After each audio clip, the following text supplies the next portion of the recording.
I used to think I was content. My life moved like clockwork: morning coffee, folded laundry, polite smiles at the neighbors. My husband had taken an assignment overseas. Just for a few months, we told ourselves. We had done this before.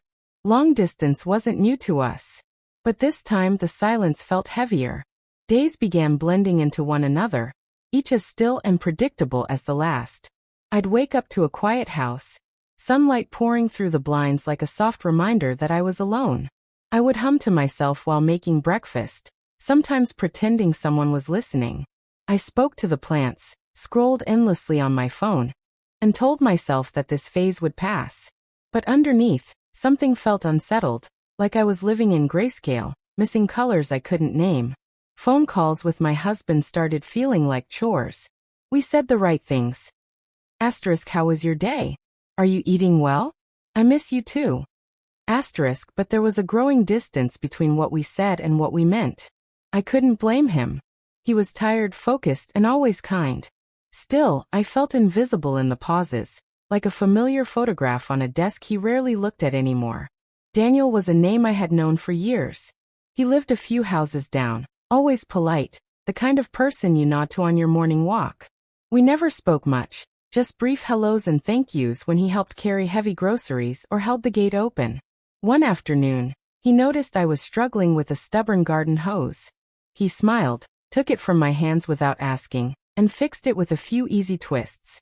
We laughed at how I managed to get soaked in the process. That laugh, warm, easy, not forced, felt like something I hadn't heard in ages. After that, he began stopping by more often. Sometimes he'd bring over a book he thought I'd enjoy, or an extra pastry he had picked up from the local cafe. I tried not to overthink it. We talked about small things, weather, books, our favorite songs from childhood. There was no tension, just the comfort of being around someone who saw me, not as someone's wife or neighbor, but simply as me. I didn't realize how much I missed being asked questions that weren't followed by silence. He listened, not to respond but to understand. And I found myself speaking more, opening up in ways I hadn't in months. Not because I wanted to be heard, but because I felt safe enough to share. He had a gentle way about him. Never intrusive, never too close, just present. One evening, while sipping tea on the porch, he asked me if I was happy.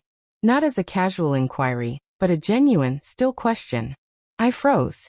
I didn't know how to answer. I said I was fine. He didn't press. He just nodded, as if to say I understand, and we sat in that shared quiet. That night I couldn't sleep. I kept thinking about how easy it had been to talk to him, how my shoulders had felt lighter, and how long it had been since anyone had looked at me without expecting something in return. I wasn't falling for anyone. This wasn't a story about temptation or betrayal. It was about the quiet ache of being unseen for so long that even a simple act of attention felt like a miracle. The next morning, I noticed a small note left near my gate. The book you mentioned is in my collection. I'll bring it by tomorrow. It wasn't romantic. It wasn't bold. But somehow, that little line filled something in me I didn't know was empty. Not love, not yet, but the memory of what it felt like to be noticed. And for the first time in weeks, I smiled without effort. The next few days unfolded with an ease that surprised me. Daniel's presence in my life grew gradually, never loud, never insistent. He had an uncanny ability to show up exactly when the silence became too heavy. Sometimes with a book, other times just with conversation. We never made plans, yet he always arrived at just the right moment. Our talks began stretching longer. What started as simple check-ins evolved into deeper exchanges. We spoke about regrets, missed opportunities, people we once were. He told me about a career he almost pursued, a city he almost moved to, and a woman he almost married. There was no bitterness in his voice, just honesty, the kind that doesn't seek pity. I listened without judgment, and he returned the favor. I told him things I hadn't said aloud in years. Not secrets, just truths I'd buried under layers of politeness and routine.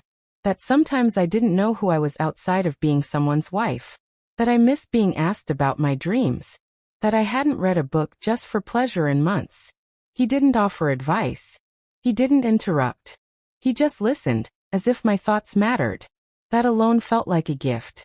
Over time, I started looking forward to his presence more than I wanted to admit. I tried not to assign meaning to it. We weren't doing anything wrong. We were two people who had found comfort in shared space. But still, a part of me stirred.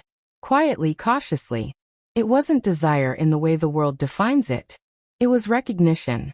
That feeling when someone truly sees you, not in pieces, but whole. One afternoon he mentioned a song from his childhood.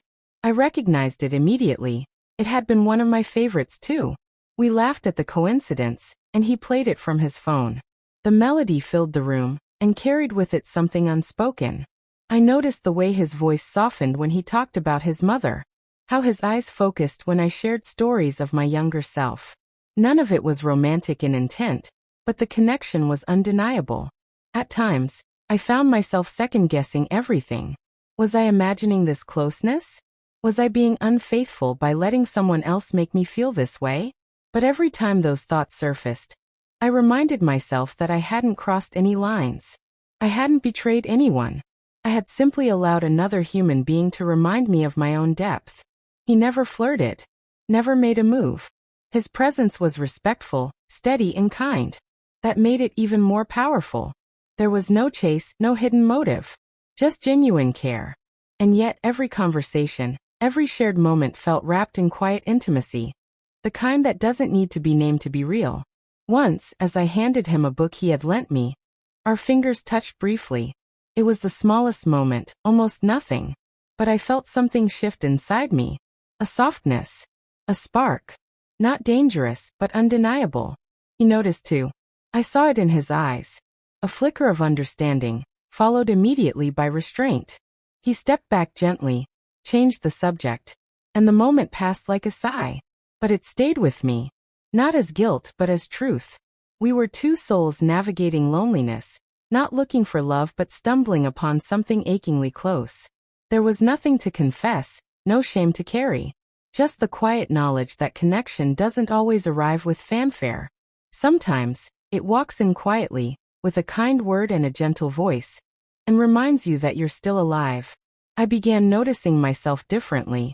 I listened more closely to my own thoughts. I read again. I wrote in my journal. I cooked meals I actually enjoyed. I wasn't changing for him. I was remembering myself. And maybe that was the point all along. It was late in the day, the kind of quiet that settles after too many words have already been spoken. We sat in the same space we always did. A familiar comfort between us, but something felt different. He was telling me about a memory, something simple, something about his childhood dog, and I realized I wasn't listening to the story. I was watching the way his hands moved when he spoke, how his voice dipped in volume at the soft parts.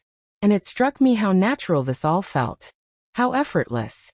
I had stopped checking the clock during our conversations. Stopped wondering how long we'd been talking. That day, something in the air felt more exposed, like we were both suddenly aware of how close we'd become. The pause between words grew heavier, not with awkwardness, but with something neither of us wanted to name. He asked me how I'd been sleeping. I said I hadn't, not really. Too many thoughts, too many questions without answers. He didn't ask what they were. He simply said, "You seem tired." It wasn't concern in a casual way. It was spoken with quiet care, as if he had memorized the lines under my eyes and understood what they meant. I looked at him and said something I hadn't planned. I told him I felt like I was fading.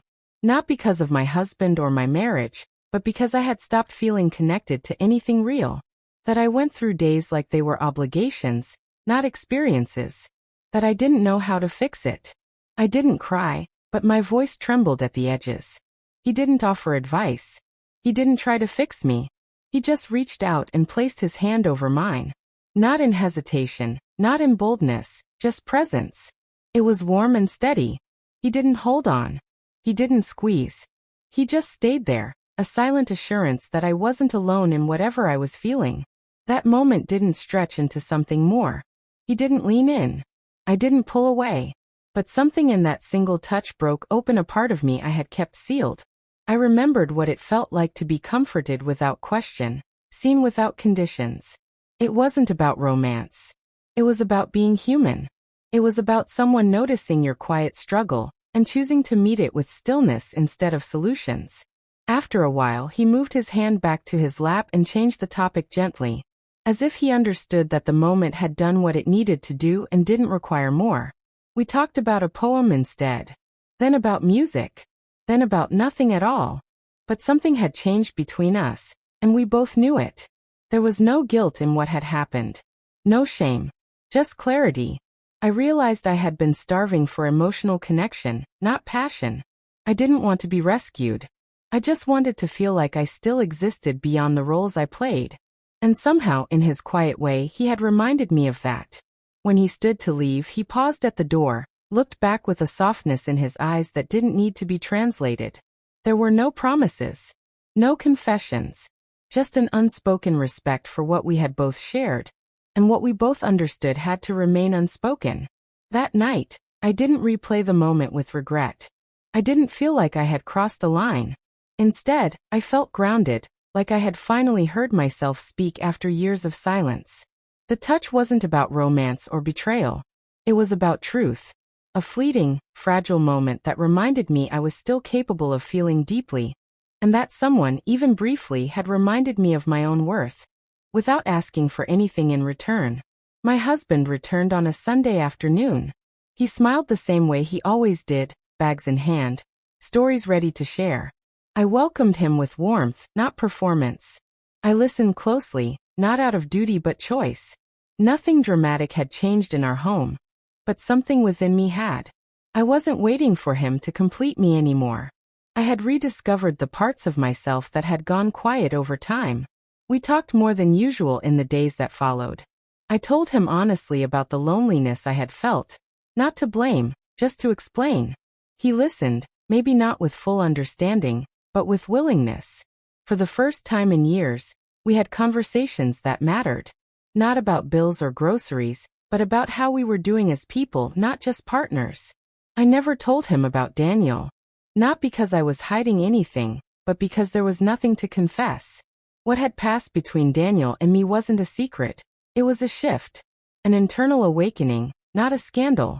It didn't belong in the category of betrayal. It belonged in the quiet space where human connection lives, where people remind each other who they are without ever asking for more. Daniel, as if sensing the change, began to pull back. No explanations. No awkward goodbyes. Just space. And I respected that. What we had shared had served its purpose. It was never meant to last. It wasn't a love story in the traditional sense. It was a moment, brief and beautiful, that had come to remind me I was still capable of feeling, still allowed to be seen. In the weeks that followed, I poured more of myself into my own life. Not as a reaction to guilt, but as a natural next step. I began painting again. I reconnected with an old friend. I let myself exist without apology. My husband noticed the change, not in words, but in the way I carried myself. Lighter, somehow more present. He began making small changes too. Not because I asked, but because change has a way of inviting more change. He would linger longer at the table. He started walking with me in the evenings again. We didn't fix everything overnight, but we started paying attention. And that made all the difference. One afternoon, I found myself sitting quietly, thinking of Daniel. Not with longing, but with gratitude. He had entered my life during a season of stillness, and left before I could forget why he mattered. Not every meaningful connection is meant to stay. Some come to deliver a message, to awaken something, and then leave with grace. I carry no regret, only awareness. What I felt was real, but it didn't need to become anything more. It taught me that love isn't always loud. Sometimes it whispers through unexpected voices.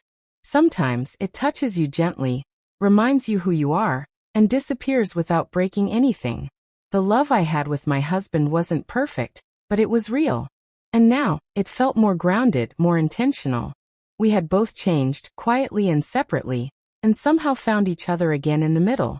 Not because we chased romance, but because we remembered the friendship underneath it.